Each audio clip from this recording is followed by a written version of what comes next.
Cet article, naturellement, traite de l'impôt sur le revenu et vous annoncez une baisse de l'impôt sur le revenu pour 7 millions de foyers fiscaux. Alors, vous allez me dire que cette baisse intervient après d'autres qui ont eu lieu depuis 2014. Mais il fallait réparer des dégâts. Et ces dégâts, vous les connaissez parfaitement. Tout avait mal commencé, avec notamment la suppression de la défiscalisation des heures supplémentaires dont on connaît les conséquences. Et en tout cas, les salariés les connaissent, puisque moins de pouvoir d'achat et plus d'impôts à payer. La seconde chose, c'est que je ne suis pas persuadé que cette mesure suffise pour regagner la confiance de nos compatriotes. Parce que vous savez très bien que le gel du barème de l'impôt sur le revenu, eh bien, il est toujours présent. Et pourtant, je me souviens de l'indignation de François Hollande en expliquant que c'était la mesure la plus injuste. Et oui, Madame Rabault, vous avez peut-être oublié cette phrase, mais moi, quelque part, je ne suis pas journaliste, mais j'aime bien que ce que l'on déclare un jour puisse être suivi des faits.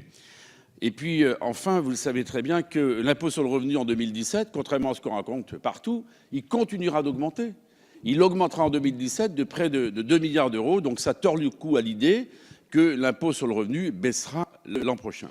Alors, le ministre Michel Sapin n'était pas là, mais Christian Eckert saura parfaitement répondre en disant que eh bien, les recettes de l'impôt n'ont pas augmenté dans le pays depuis 2012. Là encore, malheureusement, ça n'est pas vrai, puisque l'impôt sur le revenu, il a augmenté de près de 14 milliards depuis 2012.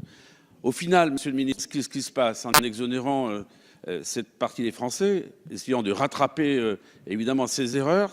C'est quoi? C'est toujours moins de Français qui payent l'impôt sur le revenu. C'est quelque part, à un moment ou à un autre, le problème du consentement à payer l'impôt qui se pose.